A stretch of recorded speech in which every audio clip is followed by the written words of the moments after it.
देखो, तो हम लोगों ने कुछ प्रोपोजिशन कल पढ़े थे, कुछ प्रोपोजिशन आज पढ़ेंगे, ठीक है।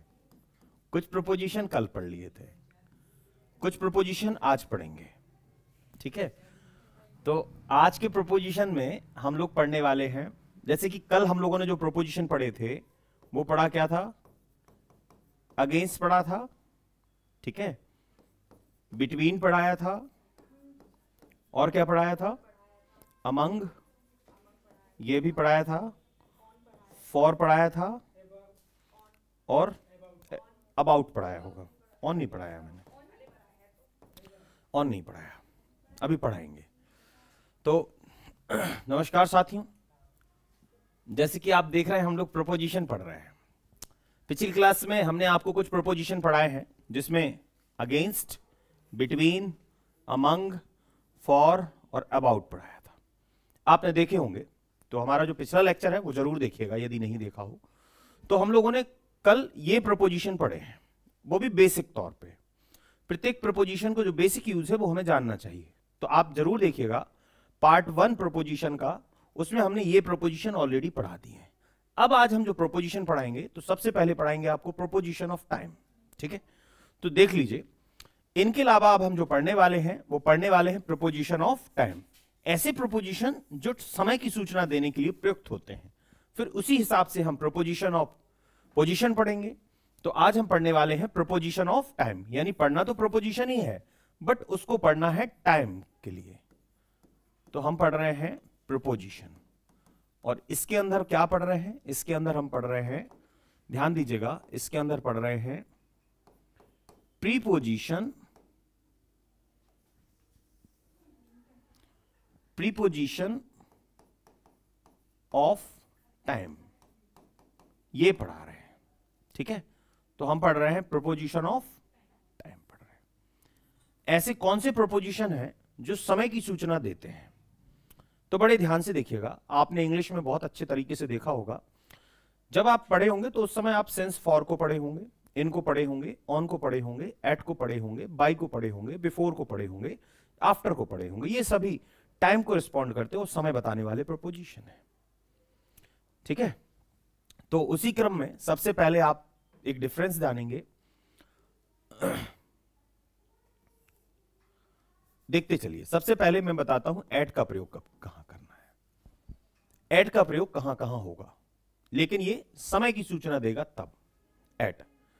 एट प्लेस भी बताता है, लेकिन एट का प्रयोग जब हम समय की सूचना देने के लिए करेंगे तो ये टाइम को कैसे बताएगा।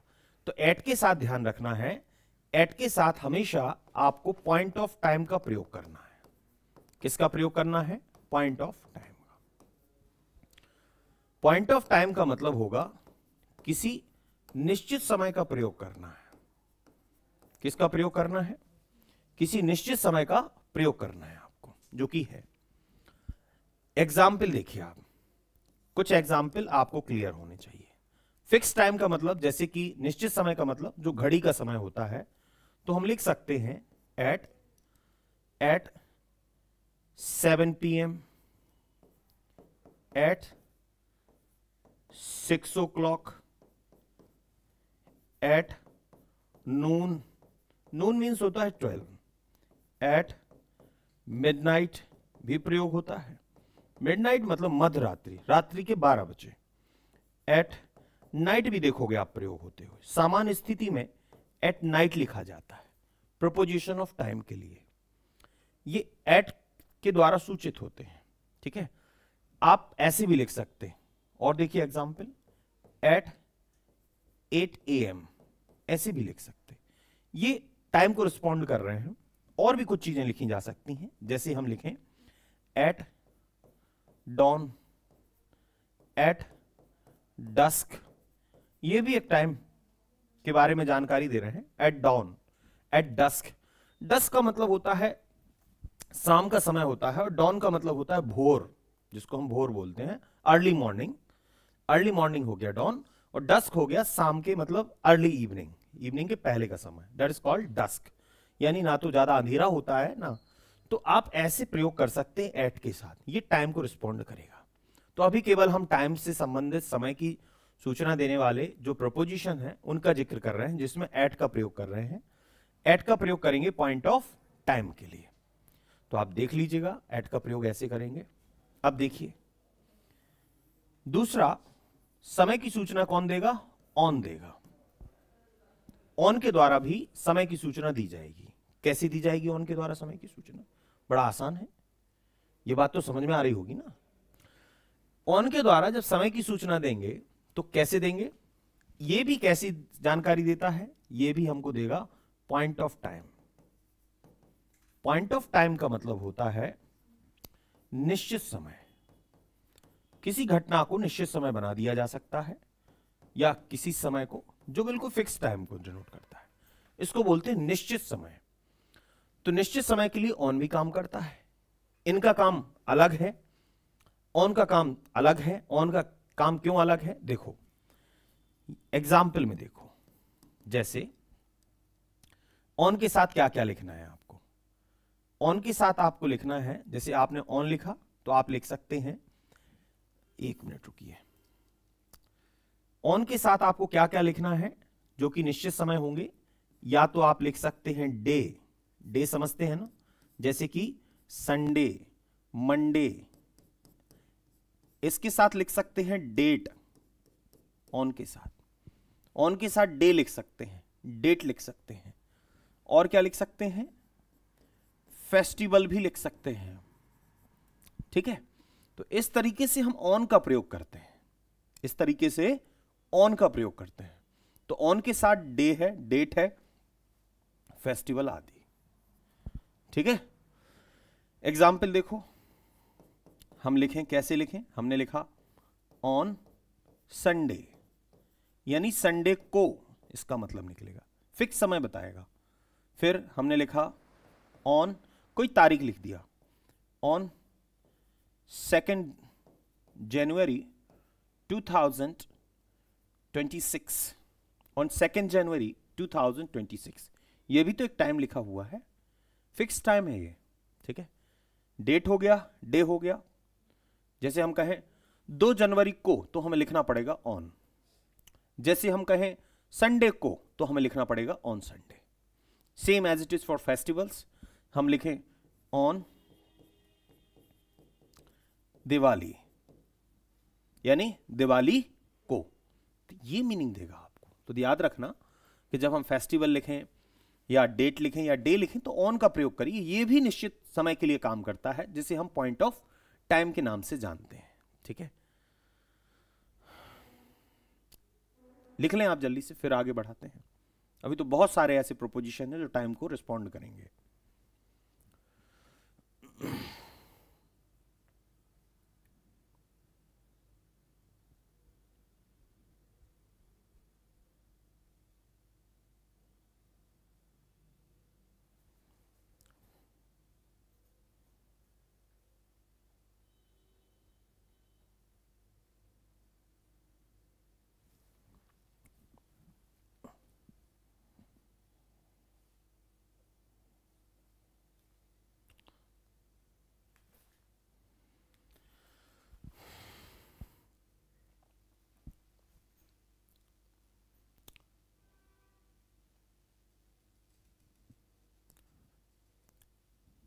इसका पार्ट ए हम पहले पढ़ा चुके हैं, तो आप जरूर देखिएगा।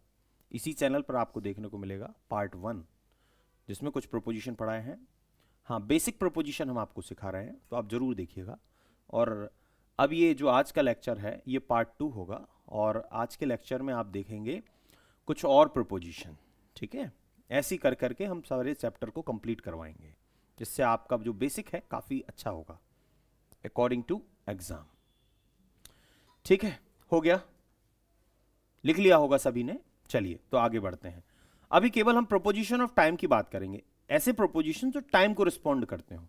तो अभी हमने एट देख लिया, ऑन देख लिया। ठीक है, अब चलते हैं आगे, और इनकी जरूरत अब है नहीं हमें। ठीक है, तो अब देखिएगा, जैसे कि हमने एट के बारे में जिक्र किया,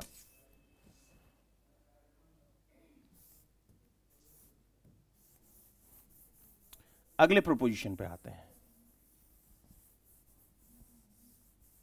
तो ऑन है एट पढ़ लिया। अब देखिए अगला प्रोपोजिशन क्या है जो टाइम को रिस्पॉन्ड करेगा, वो होगा आपका इन। क्या होगा? इन। इन भी एक प्रोपोजिशन है और अभी केवल हम समय की जानकारी देने वाले प्रोपोजिशन सिखा रहे हैं, तो ये कैसे जानकारी देगा? तो इनके द्वारा भी आपको क्या बताना पड़ेगा? प्रोपोजिशन ऑफ टाइम बताएंगे, लेकिन ये बताएगा आपको किसकी जानकारी देगा? ये आपको देगा पॉइंट ऑफ टाइम की जानकारी देगा। पॉइंट ऑफ टाइम की जानकारी देगा। कहने का मतलब ये है, ये भी आपको निश्चित समय के बारे में जानकारी देगा। मीनिंग समझिएगा, ये निश्चित समय की जानकारी देता है हमको।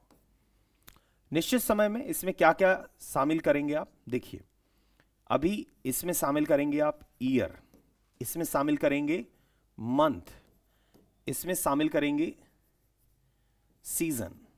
ठीक है, सीजन, सीजन मतलब सीजन जानते हो ना आप? हाँ, तो सीजन जैसे समर है, विंटर है, रेनी है, स्प्रिंग है, तो सीजन, सीजन के नाम। ठीक है, तो इन सब चीजों को, अच्छा अब देखिए जैसे कि हमने लिखा ईयर, लिखा मंथ, लिखा, ये तो आप बड़े अच्छे से जानते होंगे। अच्छा इसमें कुछ और भी चीजें हैं, जैसे मैं कहूं तो डे के कुछ टाइम होते हैं, जैसे हम मॉर्निंग बोलते, इवनिंग बोलते, तो कुछ चीजें हम एग्जाम्पल में लेते हैं। ठीक है, तो उसमें सीजन भी है, उसमें डे टाइम भी है, सारी चीजों को इंक्लूड करेंगे। एग्जाम्पल क्या होगा? एग्जाम्पल देखिए, जैसे मैं लिखूं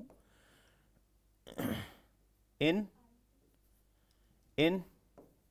2025, आप इन से लिख रहे हैं, ये ईयर है। और लिखें तो हमने लिखा इन 2019, ये ईयर लिख रहे हैं। मंथ कैसे लिखोगे आप? आप मंथ ऐसे लिखोगे इन मई, इन जून, ये मंथ के नाम हो गए। सीजन लिखेंगे तो हम लिखेंगे इन विंटर, इन समर, ये देखो सीजन के नाम हो गए, ऋतुओं के नाम हो गए, जिसको हम ऋतु बोलते हैं उनके नाम हो गए, तो ये सीजन के नेम हो गए। अच्छा इसके बाद आप कुछ चीजें और भी लिख सकते हैं, थोड़ा सा ध्यान दीजिएगा। जैसे आप लिख सकते हैं इन द नाइट, लेकिन आपने देखा होगा अभी हमने एट नाइट भी लिखा था और इन द नाइट लिखा था, तो मैं इनको अलग से बताऊंगा आपको। अभी पहले आप इसको देखिए, जब आप लिखें तो आप लिखते हैं इन द मॉर्निंग लिख सकते हैं, ये भी एक पॉइंट को दर्शाएगा।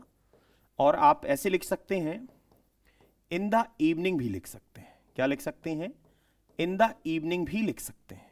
मेरी बात आपको समझ में आ रही होगी। तो in the morning, in the evening. अब थोड़ा सा डिफरेंस आपको जानने की आवश्यकता है। क्या डिफरेंस? जब हम लिखते हैं in the night, in the night, और जब हम लिखते हैं एट नाइट, क्या डिफरेंस है दोनों के बीच? देखिए डिफरेंस क्या है। डिफरेंस बड़ा सिंपल है। इन द नाइट मतलब विशेष या घटना की रात, ये क्या है? सामान्य रात की बात करेंगे, तो एट नाइट लिखेंगे। एग्जाम्पल क्या लिख सकते हैं? ठीक है, एग्जाम्पल इसके लिए लिखेंगे she often, she often, she often, एक minute, she often studies at night, ये सामान्य है, वह अक्सर रात्रि में पढ़ती है। ऑफन ने बताया फ्रीक्वेंसी है, एडवर्ब ऑफ फ्रीक्वेंसी, वो बताता है कि ये अक्सर ऐसा करती है, मतलब वो सामान्य बात हो गई। लेकिन यदि मैं इसके लिए एग्जाम्पल लिखूं तो इसके लिए मुझे थोड़ा अलग से एग्जाम्पल लिखना पड़ेगा। हम क्या लिखेंगे? शी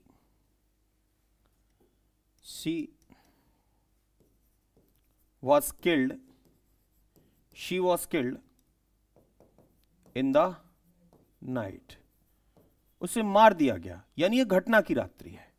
तो she was killed in the night, यानी यहां के एग्जाम्पल में और यहां के एग्जाम्पल में अंतर यही है, ये किसी घटना की रात है तो हम लिख रहे हैं she was killed in the night। यहां लिख रहे हैं she often studies at night, यानी ये सामान्य बात है, ये रोज कोई नहीं मर सकता, तो किल्ड की बात हो रही है, ये व्यक्ति को मारा गया है, ये घटना की रात है। इवेंट भी आप कोई इवेंट भी कंसीडर कर सकते, कोई विशेष या घटना की रात होगी तभी आप इन द नाइट लिखेंगे। एग्जाम अक्सर आपसे इन चीजों को पूछते रहते हैं। लिखिए फिर और बताते हैं आपको। प्रोपोजिशन ऑफ टाइम,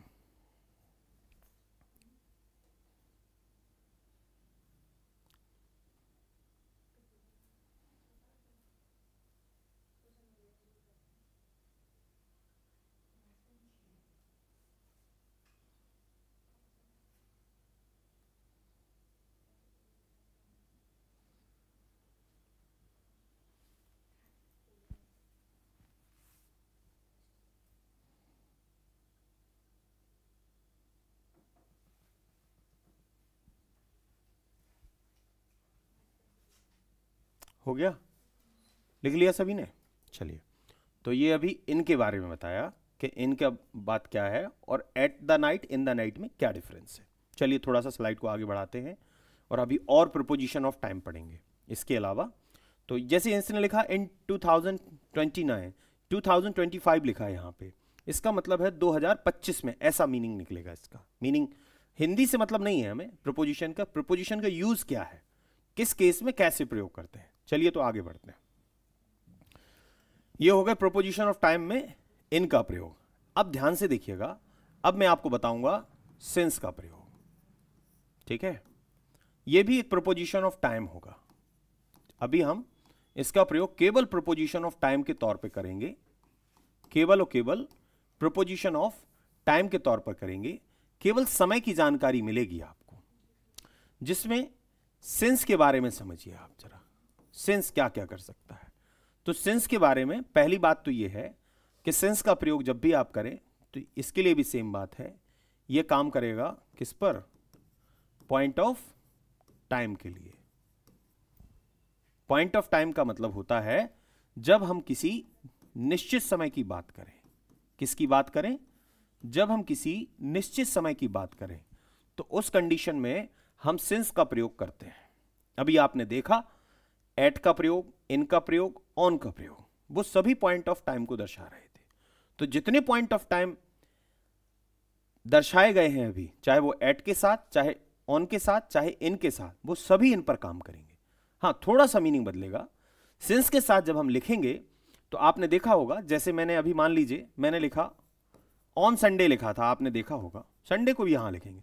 लेकिन जब मैं लिखूंगा सिंस संडे, ठीक है, सिंस संडे लिखूंगा, जैसे ही आप लिखोगे सिंस संडे, इसका मतलब है संडे से, और ऑन संडे का मतलब है संडे को, मीनिंग में परिवर्तन आएगा। ठीक है, तो ये बात ध्यान रखिएगा। इसका मतलब सभी निश्चित पॉइंट ऑफ टाइम इसके साथ प्रयोग होंगे। कौन कौन से प्रयोग होंगे देखिए, डे, डेट, मंथ, ईयर, ठीक है, इसके बाद फेस्टिवल, फेस्टिवल, इसके बाद होगा टाइम, टाइम खासकर जिसको हम किस में लिखते हैं, एएम का टाइम, पीएम का टाइम, या ओ क्लॉक कैटेगरी में, वो सब यहां पे कंसीडर किए जाएंगे, सारे के सारे टाइम के तौर पे। तो आप फेस्टिवल भी लिख सकते हैं, ईयर भी लिख सकते हैं, मंथ भी लिख सकते हैं, सीजन भी लिख सकते हैं। ठीक है, सीजन भी आएगा। अच्छा, कोई इवेंट भी आएगा। इवेंट, इवेंट माने कोई भी घटना हो सकती, कोई भी इवेंट हो सकता है, उसको भी टाइम बना सकते हैं। और किसको कंसीडर करेंगे इसमें, इवेंट करेंगे। फिर है लाइफ स्टेज। लाइफ स्टेज के कुछ एग्जाम्पल हम बताते हैं, जैसे कि लाइफ स्टेज का मतलब है, हमने लिखा चाइल्डहुड, हमने लिखा डेथ, हमने लिखा बर्थ, ये सब सेंस के साथ कंसीडर किए जा सकते हैं। इवेंट का मतलब कोई भी इवेंट हो सकते हैं। इवेंट मतलब जैसे मैरिज है, कुछ भी ऐसा है, दिस इज कॉल्ड इवेंट। इनको इवेंट कंसीडर करेंगे, तो उस इवेंट को हम सिंस के साथ लिख सकते हैं। ये सिंस की एक इंपॉर्टेंट बात है। तो सिंस के साथ पॉइंट ऑफ टाइम लिखना है, ऑलवेज रिमेंबर। वो कोई घटना भी हो सकती है। इवन पास्ट इंडेफिनिट के द्वारा, यदि पास्ट इंडेफिनिट के द्वारा भी आप किसी घटना को सिंस के साथ लिख सकते हैं, वो पास्ट इंडेफिनिट वहां पे उस चीज को दर्शाएगा। तो ऑलवेज रिमेंबर कि हमें सिंस के साथ किस किस का प्रयोग करना है। तो सिंस के साथ हमें प्रयोग करना है पास्ट इंडेफिनिट और इन सब चीजों का। तो सिंस के साथ सभी लिख सकते हैं आप, कोई फेस्टिवल हो, कोई इवेंट हो, कोई भी घटना सिंस के साथ कंसीडर की जा सकती है, ठीक है। इसलिए सिंस हमेशा निश्चित समय के लिए बात करता है और सिंस हमेशा स्टार्टिंग टाइम लेता है किसी भी घटना का। सिंस हमेशा क्या लेगा? Starting time of the event. ये कहीं भी क्या लेगा? स्टार्टिंग टाइम लेगा। कोई घटना शुरुआत हुई है तो कहां से हुई है, स्टार्टिंग टाइम हमेशा कंसीडर करता है। ये सेंस की खासियत है, उसको ये पॉइंट ऑफ टाइम बना के और प्रयोग करता है। तो इस तरीके से आप सिंस का प्रयोग करेंगे।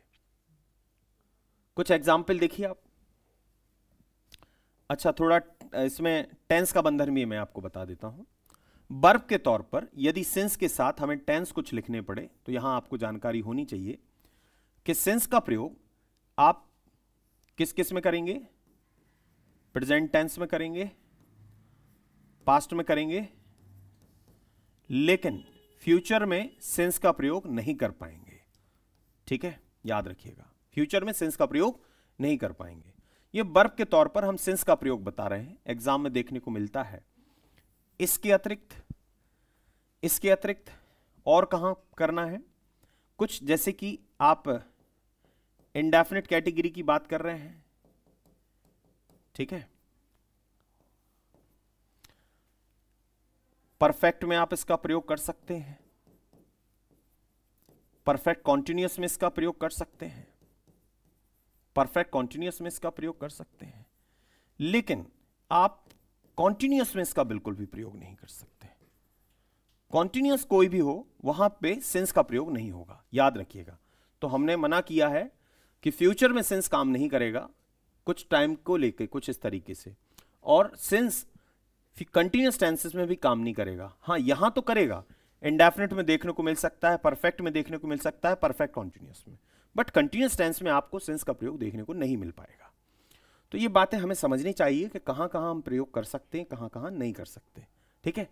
इसके अतिरिक्त यदि कहीं लिखा है, ये भी सिंस के साथ लिखे जा सकते हैं। जैसे मैंने लिखा लास्ट, कोई टाइम लिख दिया, पास्ट कोई टाइम लिख दिया, ऐसे कर सकते हैं। यदि आर्टिकल के साथ कोई समय दिया है तो वो भी सिंस के साथ प्रयोग नहीं होगा। तो याद रखिएगा, यदि आर्टिकल के साथ कोई टाइम दिया है तो वो भी सिंस के साथ प्रयोग नहीं होगा, right.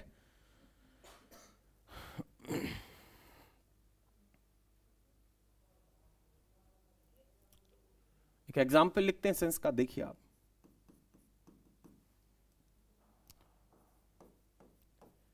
she has been suffering since last night। देखिए भाई, परेशान है पिछली रात से।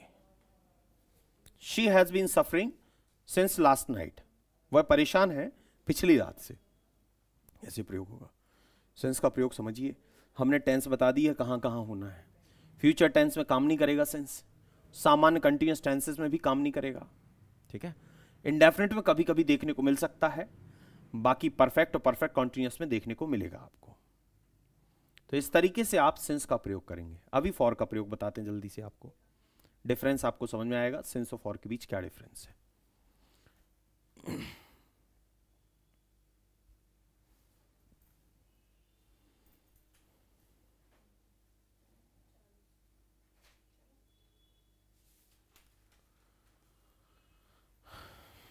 लिख लिए हैं सभी लोग? आप लोग लिख लिए हैं सभी लोग? चलिए वीडियो पॉज करके भी लिखते चलेंगे साथ में, ठीक है, और बाद में देख के भी लिख लीजिए आप। तो इस तरीके से आप सेंस का प्रयोग कर सकते हैं। अब फॉर का प्रयोग भी मैं आपको बता देता हूं कि फॉर का प्रयोग कैसे करना है, वो भी प्रोपोजिशन ऑफ टाइम है। देखिए आप, फॉर का प्रयोग क्या है, कैसे करना है फॉर का प्रयोग। फॉर का प्रयोग जब भी हम करें तो फॉर का प्रयोग करने के लिए यहां पे एक अच्छी बात यह है कि फॉर का प्रयोग, देखो आप ध्यान से, फॉर का प्रयोग करेंगे ड्यूरेशन ऑफ टाइम के लिए, ड्यूरेशन ऑफ टाइम के लिए। आपने जितने भी अभी प्रोपोजिशन देखे वो सभी पॉइंट ऑफ टाइम पर काम कर रहे थे, लेकिन अभी जो प्रोपोजिशन आप देख रहे हैं वो ड्यूरेशन ऑफ टाइम पर काम करेगा। मतलब ये बताएगा आपको समय अंतराल के बारे में बताएगा। किसके बारे में बताएगा? समय अंतराल। That is called time interval भी बोलते हैं इसको। क्या बोलते हैं इसको? Time interval. ठीक है, तो समय अंतराल के लिए काम करेगा। कुछ एग्जाम्पल देख लीजिए और टेंस के बारे में भी मैं आपको बता देता हूं इसके। देखिए फॉर का प्रयोग कहां कहां करना है, तो फॉर का प्रयोग ड्यूरेशन ऑफ टाइम होने चाहिए। कुछ एग्जाम्पल देख लीजिए डायरेक्टली आप, जैसे लिखूं मैं for a moment. For a moment का मतलब होता है एक क्षण के लिए। फिर मैंने लिखा फॉर एन आवर, एक घंटे की बात हो रही है। फिर मैंने लिखा फॉर 2 months, ये ड्यूरेशन है। क्या लिखा? For 2 months। फिर मैंने लिखा फॉर, ये ध्यान रखिएगा, for more than 6 weeks। More than के साथ भी कंसीडर किया जा सकता है। आर्टिकल के साथ जब भी टाइम आएगा, टाइम लिखा जाएगा, तो आप ये मान के चलिए वो फॉर का यूज होगा। और कैसे लिखेंगे फॉर का प्रयोग, और कैसे करेंगे? ध्यान दीजिएगा, अभी आपने देखा था सेंस के साथ क्या लिख रहे थे हम? आर्टिकल नहीं लगा रहे थे। अब हम लिखेंगे for the last. For the last लिख सकते हैं आप इसके साथ लिख सकते हैं फॉर द पास्ट। आर्टिकल लगा के आप लिख सकते हैं इसके साथ, याद रखिएगा। ठीक है, तो इस तरीके से यूज करेंगे। इसका वर्ब भी मैं बता देता हूं, फॉर का प्रयोग कौन सी वर्ब में कर सकते हैं आप। ठीक है, फॉर का प्रयोग कौन कौन सी वर्ब में कर सकते हैं। टेंस की बात करें तो फॉर का प्रयोग आप प्रेजेंट, पास्ट और फ्यूचर सभी टेंस में कर सकते हैं। फॉर का प्रयोग आप प्रेजेंट, पास्ट और फ्यूचर सभी टेंस में कर सकते हैं। वर्ब की बात करें, ये समय की बात हो गई, प्रेजेंट, पास्ट, फ्यूचर सभी टेंस में करेगा। फॉर का प्रयोग आप इंडेफिनिट में कर सकते हैं। फॉर का प्रयोग आप कंटिन्यूअस में बिल्कुल भी नहीं कर सकते हैं।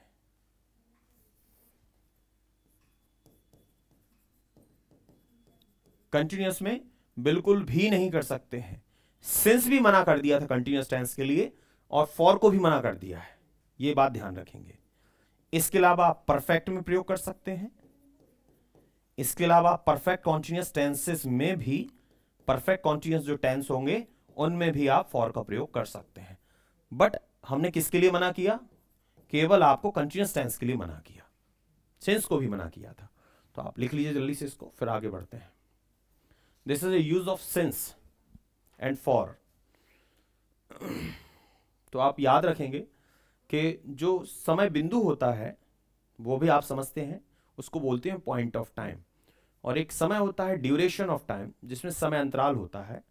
ठीक है, तो उसको भी ध्यान रखेंगे आप। इस तरीके से आप since, for, at, in, on का प्रयोग प्रोपोजिशन ऑफ टाइम के रूप में करेंगे। हालांकि फ्रॉम का प्रयोग भी होता है, तो फ्रॉम का प्रयोग आपको अगली क्लास में देखने को मिलेगा। इस तरीके से प्रोपोजिशन का प्रयोग होता है खासकर टाइम के लिए।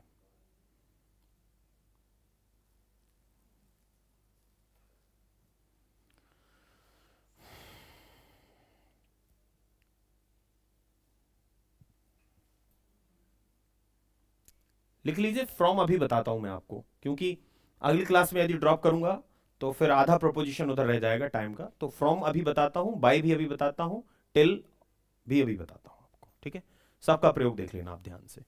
बाकी सब आसान है, आपको बस इतना पता होना चाहिए पॉइंट ऑफ टाइम क्या होते हैं, ड्यूरेशन ऑफ टाइम क्या होते हैं। बाकी कहीं कोई दिक्कत नहीं है।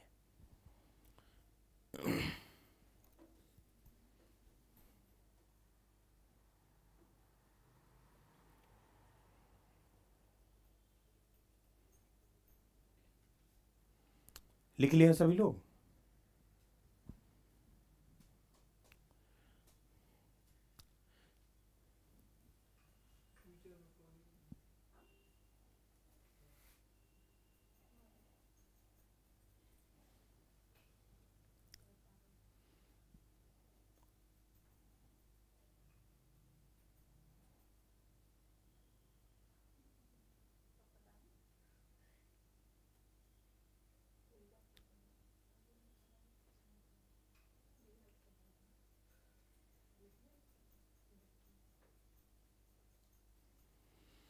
अब फ्रॉम के बारे में सुन लीजिए, फ्रॉम, बाय, टिल, इनके बारे में सुन लीजिए। देखिए फ्रॉम का प्रयोग कैसे करेंगे, प्रोपोजिशन ऑफ टाइम के तौर पर फ्रॉम का प्रयोग भी समय की सूचना देने के लिए करते हैं। तो देखो मैं आपको बता देता हूं, ये पॉइंट ऑफ टाइम पर ही काम करेगा, जितने भी हमने टाइम बताए हैं उन पर काम करेगा, पॉइंट ऑफ टाइम के लिए काम करेगा, जिसको हम निश्चित समय बोलते हैं। क्या बोलते हैं, निश्चित समय बोलते हैं, ठीक है। अच्छा, इसकी जो सबसे इंपॉर्टेंट खासियत है वो ये है कि ये दो पॉइंट ऑफ टाइम के बीच को भी बता सकता है। यानी जब हम फ्रॉम के साथ ऐसा लिखें, फ्रॉम के साथ टू का प्रयोग करते हुए ऐसा लिखें, तो दो पॉइंट ऑफ टाइम को दर्शाएगा ये।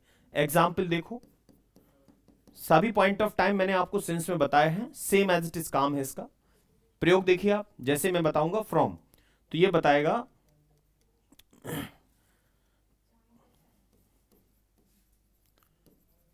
देयर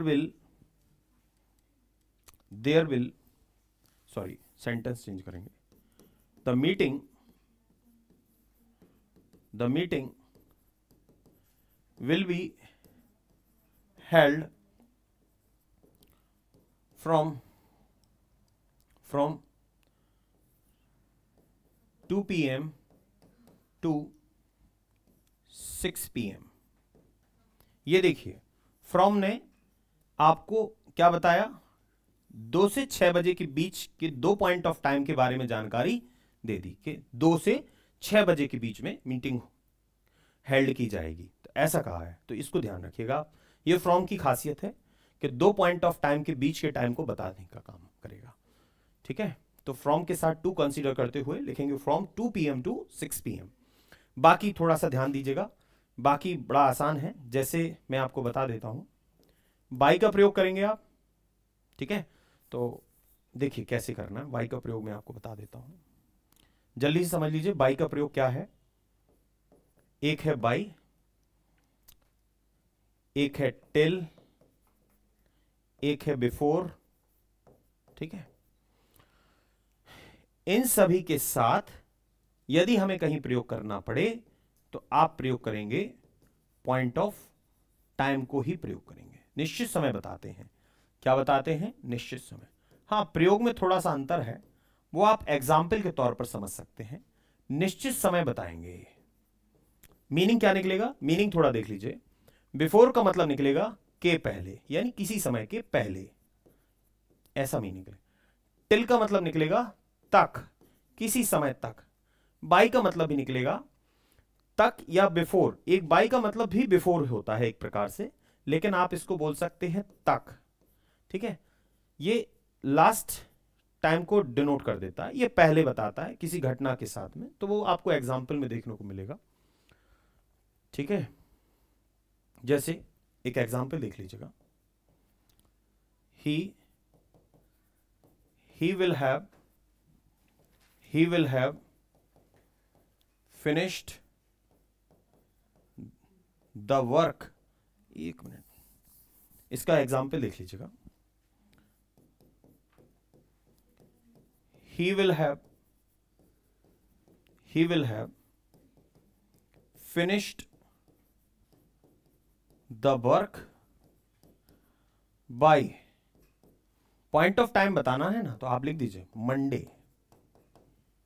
बाय का एक मतलब बिफोर भी होता है, तो he will have finished the work by Monday, by Monday तक कार्य को समाप्त कर चुका होगा। तो ऐसे हम बाय का प्रयोग करेंगे। बिफोर का प्रयोग भी कुछ ऐसा ही है, बिफोर का प्रयोग भी आप ऐसे ही टाइम को डिनोट करने के लिए कर सकते हैं। तो आप लिख सकते हैं बिफोर के लिए she will have reached her home, she will have reached her home before sunset। याद रखेंगे सनसेट और सनराइज भी पॉइंट ऑफ टाइम होते हैं। पॉइंट ऑफ टाइम के तौर पर मैंने कुछ पॉइंट ऑफ टाइम आपको बताए हैं, तो आप देखेंगे सनसेट यानी सूर्यास्त और सनराइज, सनसेट और सनराइज भी पॉइंट ऑफ टाइम को डिनोट करेंगे। ऑलवेज रिमेंबर, सनसेट और सनराइज भी पॉइंट ऑफ टाइम को ही डिनोट करते हैं। आप याद रखेंगे, क्योंकि जब भी आप न्यूज़पेपर पढ़ेंगे तो उसमें सूर्यास्त और सूर्योदय का समय लिखा रहता है। न्यूज़पेपर में सबसे ऊपर ध्यान से देखिएगा, वहां पे टाइम लिखा रहता है कि कहाँ कितने बजे सूर्य डूबता है, कितने बजे उदय होता है। तो ये ध्यान रखेंगे, इसीलिए हमने बिफोर के साथ सनसेट लिखा, वो भी एक पॉइंट ऑफ टाइम को दर्शा रहा है। एग्जाम्पल याद रखेंगे आप, ठीक है। और संभवतः बिफोर और बाई इक्विवेलेंट होते हैं, ठीक है। तो मेरी बात आपको समझ में आई होगी। इस तरीके से आप प्रोपोजिशन ऑफ टाइम जो होते हैं उनका प्रयोग करेंगे, ठीक है। एग्जाम में इन सब चीजों को बड़ा ध्यान से करना है। बाकी तो प्रैक्टिस सेशन हमारे जो चलते हैं, एक 6:15 वाला सेशन है, एक रात के 9 वाला सेशन है, वहां पे आपको सारी चीजें प्रॉपर प्रैक्टिस करने को मिलती हैं। परीक्षा में जाने के पहले आप सारी चीजों को परीक्षण कर सकते हैं हमारे साथ। तो चलेंगे, तो ये सेशन यहीं पे फिनिश करते हैं और नेक्स्ट सेशन में आपको प्रोपोजिशन ऑफ पोजीशन देखने को मिलेगा। तो इसी तरीके से हम सारे आपको टॉपिक कवर कराते रहेंगे, जो कि बीओडी बैचेस के तौर पे मिलेंगे आपको, ठीक है। तो चलिए, तो आज के लिए बस इतना ही। बाकी नेक्स्ट सेशन में आपको प्रोपोजिशन का पार्ट 3 देखने को मिलेगा।